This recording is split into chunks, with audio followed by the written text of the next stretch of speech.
Hello नमस्कार दोस्तों। तो फाइनली मेरा 24 मार्च का डीवी कंप्लीट हो गया। तो आपके साथ में डीवी का अनुभव शेयर करेंगे स्टेप बाय स्टेप कि कौन से आपको डॉक्यूमेंट लेकर जाने या वहाँ पर कैसे डॉक्यूमेंट वेरिफिकेशन होता है। तो कंप्लीट जानकारी हम इस वीडियो में प्रोवाइड करवाएंगे। तो सबसे पहले देखते हैं। सबसे पहले होता है स्टेप वन में सबसे पहले आपको बायोमेट्रिक होगा। और बायोमेट्रिक सभी को करवाना जरूरी है। अगर आपने बायोमेट्रिक नहीं करवाया और डीवी करवा लिया तो फिर भी आपका डीवी वैलिड नहीं होगा। तो सबसे पहले बायोमेट्रिक होता है। और यहाँ पर आप देख सकते हो, यहाँ पर बायोमेट्रिक हो रहा है और बायोमेट्रिक के साथ में भी यहाँ पर बहुत सारी हिदायतें भी आपको दे दी जाती है कि आपको चेकलिस्ट को किस तरीके से भरना होता है। तो चलिए देखते हैं स्टेप बाय स्टेप। तो सबसे पहले होता है चेकलिस्ट। चेकलिस्ट को किस तरीके से भरना होता है, यहाँ पर अपना नाम लिखना होता है, उसके बाद जन्म दिनांक, उसके बाद लिंग मेल हो या फीमेल, उसके बाद यहाँ पर रोल नंबर और आयु वर्षों में 1 जनवरी 2026 तक कितनी थी, उसके बाद मोबाइल नंबर, फिर ईमेल आईडी।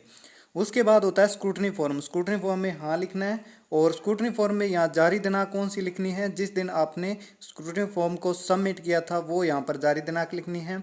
और इसमें दस्तावेजों की संख्या कितनी होती है, 14 होती है। यानी 1 से लेकर 14 पेज होते हैं हर किसी स्टूडेंट के, जिसमें 10 पेज तो आपके कौन से होते हैं, 10 पेज तो वो होते हैं जो आपने स्क्रूटनी फॉर्म में जो ऑनलाइन निकाला था वो सेट होता है। और 11वें नंबर पेज पर कौन सा होता है, 11वें नंबर पर पेज पर होता है जो फीस वाली रसीद होती है वो।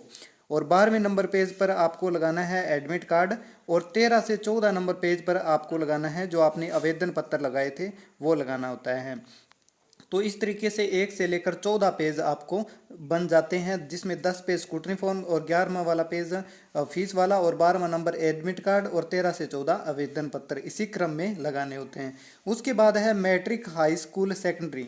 यहाँ पर हाँ लिखना है और यहाँ पर जारी दिनांक 10वीं की जारी दिनांक लिखनी होती है। और उसके बाद आपके 10वीं 12वीं बीए जितने भी आपने एजुकेशन की होती है वहाँ क्रम में आपको लगाना होता है। जैसे मेरे 15 से 23 नंबर पेज तक एजुकेशन थी तो 15 से 23 नंबर एजुकेशन। उसके बाद होता है मूल निवास, यहाँ पर मूल निवास लगाना होता है। उसके बाद जाति प्रमाण पत्र ओबीसी का, ठीक है। और तो मेरा पुराना वाला भी था और नया वाले भी था और प्लस में एफिडेविट था। तो इस तरीके से 3 पेज हो गए, 25, 26 और 27। उसके बाद ये दे रखा है कि यहाँ पर लगाना है जो अन्य श्रेणी जैसे विधवा परित्यक्ता वो है तो भर देना, नहीं तो इसको खाली छोड़ देना है। उसके बाद है अंतिम शैक्षणिक चरित्र प्रमाण पत्र। तो यहाँ पर पेज नंबर 28 लिखना है। उसके बाद दो मूल चरित्र प्रमाण पत्र अलग अलग राजपत्री द्वारा 29 से 30। उसके बाद 31 वचनबंध। उसके बाद 25 है संविधान शपथ पत्र और 33 है दहेज संबंधी घोषणा पत्र। और उसके बाद विवाह, जिनका विवाह हुआ है ये उन्हीं के लिए है, जिनका नहीं हुआ उनको नहीं लगाना है, ठीक है। उसके बाद है संतान संबंधी घोषणा पत्र, यहाँ पर 34 नंबर पेज है। उसके बाद सामान्य घोषणा पत्र 35 नंबर पेज है। और विकल्प पत्र है वो सभी को नहीं बनाना है, जो टीएसपी एरिया के है उन्हीं को विकल्प पत्र वैलिड होता है, सभी के लिए विकल्प पत्र वैलिड नहीं होता है। उसके बाद है नमूना हस्ताक्षर 36 नंबर पेज है। और उसके बाद है स्वयं का फोटो, आधार कार्ड। तो आधार कार्ड में मेरे गलती थी तो इसलिए एफिडेविट बनाया था 37 से 38 नंबर। अंत में होता है यहाँ पर आपकी सिग्नेचर। और सबसे पहले आपको ये भी याद रखना चाहिए, जो स्क्रूटनी फॉर्म में 10 पेज है ना, उसमें जो अटेस्टेशन फॉर्म है ना, तो वो अटेस्टेशन फॉर्म है ना, वो अटेस्टेशन फॉर्म वाले जैसे आपको पेज दिखाता हूँ, ठीक है। और जैसे ये आप पेज देख सकते हो, ये है अटेस्टेशन फॉर्म, ठीक है। ये स्क्रूटनी फॉर्म में सेट में निकल कर आया था, तो इससे क्या है, इसे निकाल देना है, ठीक है।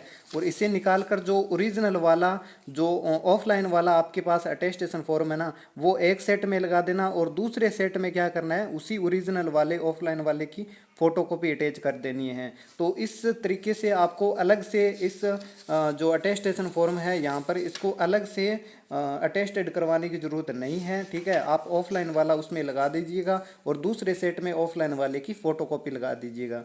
तो इस तरीके से आपको चेकलिस्ट से संबंधी कोई भी और डीवी से संबंधी कोई भी आपको दिक्कत नहीं आने वाली है। स्टेप टू में होता है हेल्प डेस्क। तो यहाँ पर आप देख सकते हो, यहाँ पर एक हेल्प डेस्क की आगे टीम भी लगी है और यहाँ पर कुर्सियाँ वगैरह भी लगी है जहाँ पर बैठकर आप अपने सेट को तैयार कर सकते हो। स्टेप 3 होता है वेरीफाइड यूर डॉक्यूमेंट, जिसमें आपके डॉक्यूमेंट को वेरीफाई किया जाता है और देखा जाता है कि आपके क्या डॉक्यूमेंट है, सभी कंप्लीट हो चुके हैं या नहीं, क्या सभी डॉक्यूमेंट क्रम में लगे हैं और सभी डॉक्यूमेंट पर सिग्नेचर है या फिर नहीं है, ठीक है। सिग्नेचर वाला आपको याद रखना है, सिग्नेचर फोटो सभी पूरे सेट पर सिग्नेचर करने हैं, ठीक है। और जो आपका एफिडेविट बनाया ना उस पर सिग्नेचर नहीं करने, बाकी सभी फोटोकॉपी पर आपको सिग्नेचर करके लेके जाने हैं। तो स्टेप 3 होता है, वो होता है वेरीफाइड योर डॉक्यूमेंट, जिसमें आपके डॉक्यूमेंट को वेरीफाई किया जाता है। उसके बाद होता है स्टेप 5। स्टेप 5 होता है यानी अंतिम स्टेप होता है, जिसमें आप जैसे ही अंदर जाते हो, अंदर जाने के बाद आपको दो पेज दिए जाते हैं और उन 2 पेजों को अपने सेट में एक सेट में लगाने होते हैं। सेट में लगाने के बाद अंदर वो आपसे एक फ़ोटो भी मांगते हैं, इसलिए आपके पास 3 से 4 फ़ोटो होना चाहिए। अंदर आपसे एक फ़ोटो मांगते हैं, फ़ोटो मांगने के बाद वो आपसे क्रम में सभी डॉक्यूमेंट मांगते हैं, ठीक है। तो इस तरीके से अगर आपका डॉक्यूमेंट में कोई भी दिक्कत नहीं है तो आपको डॉक्यूमेंट लेकर भेज दिया जाएगा, और अन्यथा अगर आपके डॉक्यूमेंट में कोई भी दिक्कत है तो आपको 13 अप्रैल तक का समय दिया जाएगा कि 13 अप्रैल को आप बनाकर हमारे पास ले। और अगर आपका डीवी है वो बीकानेर मंडल में है तो आपको एफिडेविट से संबंधित कोई भी घबराने की ज़रूरत नहीं है, क्योंकि यहाँ पर आप देख सकते हो, यहाँ पर सुविधा है एफिडेविट बनाने की, ठीक है। और यहाँ पर देख सकते हो ये भाई है वो हाथों हाथ आपको एफिडेविट बनाकर दे रहे हैं।